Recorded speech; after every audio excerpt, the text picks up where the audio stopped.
The Los Angeles Lakers, this is an organization that never ceases to amaze me, and it will not stop anytime soon, as they hired JJ Redick as the head coach. They drafted Bronny James with the 55th overall pick, and I must say the drama just continues. Even Adrian Wojnarowski was so surprised with the Lakers drafting Bronny James like that, and he just came out and just called out the NBA and said that the NBA coaches, teams, organizations, the whole thing, they're just full of nepotism in there. And honestly, I can say the same. Ask yourself why Thanasis Antetokounmpo is still in the league. Ask yourself why Seth Curry is in the league, considering the fact that he's just a role player. And I must say, it's just insane. But the Los Angeles Lakers, JJ Redick, he has never coached an NBA team, and he's never even coached in his whole career. So there's this coach that the Lakers are quickly pursuing. He coaches in an NCAA team. I can't remember the name. They offered him a 5-year, $70 million contract, and he rejected it. He would rather coach college hoops than coach the Los Angeles Lakers. That was wild. That thing was really, I must say, it really shocked me, because no coach would reject that type of contract or reject that type of money. But the Lakers are one of the most have the most toxic fan bases, and they're just there with the Boston Celtics. And it's not something that is a surprise, because the Lakers, they're one of the most storied franchises in the NBA, and they've won a record 17 championships, and they've had superstars getting into their team all year long.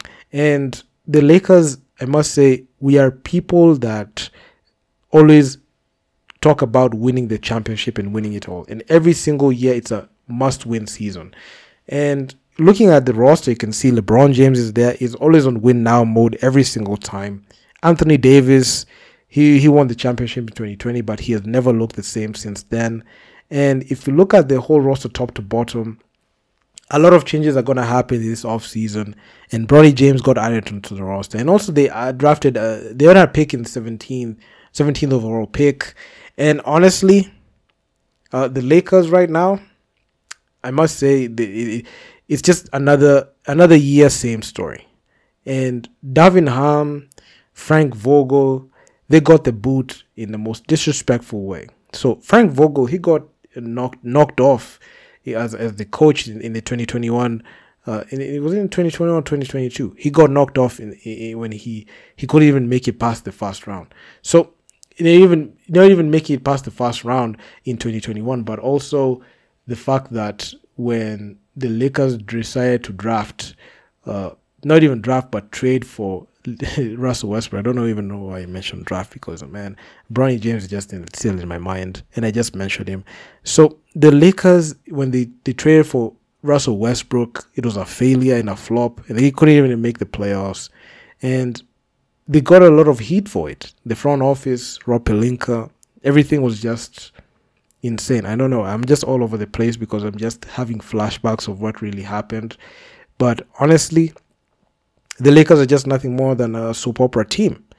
You expect an organization that is that story to at least have some level of professionalism when it comes to roster constructions and how to conduct themselves, and not being an organization that is good, not poorly run. I know they're poorly run organizations, but the Lakers, damn, the Lakers, they just have issues, and their fan base is so toxic to the point where if you don't deliver, I know JJ Redick, a lot of people say, it's his first year, it's going to be second year. Let's say he makes it to his second year and he doesn't even make it past the first round, or even best case scenario, he makes it the second round. He's just going to get fired because the backlash is just going to be too much. You could see what Darvin Ham did in his first year in the league with the Lakers. The Lakers started off 2-10 with Darvin Ham as the head coach in the 2022-2023 season. When Westbrook was still on the roster, he got traded in the trade deadline. Then, with a poor start to the season, I mean, Darvin Ham, he tried. He managed to coach the Lakers to the Western Conference Finals although a lot of people will try to brush it off and say that it was not an achievement, but if you look at the team that the Lakers had, a lot of people brushed off the Lakers and said the Lakers can't go ahead and even do anything. But the Lakers were still able to pull it through and made it to the West Finals, where they got swept by the eventual champions Denver Nuggets. I know a lot of people will not talk about the Lakers in good light when LeBron James got swept, but hey, they at least made it to the West Finals. So it was about just building up from where they left off. It was just the Lakers were supposed to make the finals and win the championship at that point, because it was a championship or bust year for them. And looking at how things panned out in that 2023 playoffs, there was a lot of hope for this Lakers team. But unfortunately, that didn't happen this season, as the Lakers got knocked off in a gentleman's sweep by the Denver Nuggets. And the Denver Nuggets have just been crapping on LeBron James and the Lakers and embarrassing the Lakers at every turn, especially LeBron James. LeBron James has just been on the receiving end of Nikola Jokic. And the Denver Nuggets just continue just with their usual thing, but they got stopped by the Minnesota Timberwolves in the second round of these playoffs. But all I'm going to just say is this, right? Darvin Ham, he got swept. His team got swept with a gentleman's sweep. But looking at what he was able to do in the play-in tournament, I know a lot of people don't mention that. I know the Lakers are the first team to win the play-in tournament. What he was able to do, especially coaching that team last year in November and December, that was the best stretch that the Lakers had. But after that, I remember I was calling for Darvin Ham to get fired.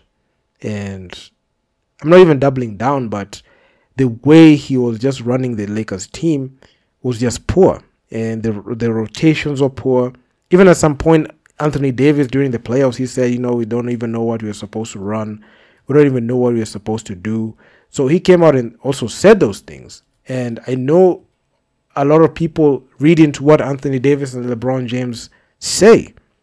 And looking at what happens, especially when it comes to just playing basketball and just running everything and making sure that everything runs okay, he's not even professionalism, but his credibility just kept declining.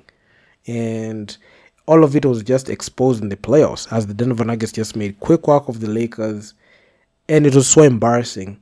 And there was no point in time where Darvin Ham will be able to salvage his job. He just got booted just the same way as Frank Vogel. A year later, Frank Vogel, he won the championship 2020. In 2021, dude just got fired. I mean, it was so embarrassing that even he was just given the axe like that.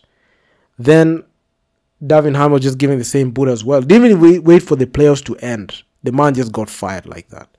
So it was so embarrassing for the Lakers to go out like that. I know people can say that it was unfair, but it was something that was bound to happen. And I can even predict and say the same thing is just going to happen to JJ Redick, because JJ Redick, he threw himself into the hat. I know LeBron James and JJ Redick have had their podcast there going on YouTube. A lot of people have been indifferent to that podcast, especially Stephen A. Smith. NBA mainstream media are just livid when it comes to that, because they don't want to accept the fact that their myths and their lies are being debunked. And the civil war, the underlying war between NBA media, mainstream media, and NBA YouTube media has always been there. I was thinking about making a video, and I will make a video talking about that. But hey, I mean, JJ Redick is just being set up to he's just being set up to fail. And he has to play Bronny James, because all eyes are on Bronny James. I know Bronny James as the 55th overall pick, but I don't even know the first pick in the NBA draft, or even the first pick in the second round. I don't even know that. Not even the first pick, but the 31st pick, I don't even know that. But I know Bronny James got picked 55th overall. So the thing is, the Lakers are just doing it all over again. And yours truly is a Laker fan. It doesn't matter what happens, what record that we finish off with, but I really just support the Lakers, because they're my team. But it comes to a point where we just have to be realistic. LeBron James, he has been able to secure LeBron James through nepotism to join the team. And it's just going to be the same cycle. LeBron has been involved in rosters that have had to overhaul like majority of their role players. Coming from his Cleveland days, especially the lead GM tag is just there. That 55th overall pick was supposed to be utilized to get somebody that they could get. But considering the fact that the Lakers with their nepotism, they made sure to draft Bronny James with that pick. But anyway, it is what it is. So I'm just waiting to see what's going to happen. And I'll be making videos talking about this. And I'm not going to stop talking about this because it is something that is just so interesting. But anyway, it is what it is. So do drop me your comments down in the comment section what you think about this conversation. I just said let me just drop a video talking about this because, man, it's just insane right now. And I just don't know anything to say, man. Like, share, subscribe to the channel. I'm going to see you guys in the next one.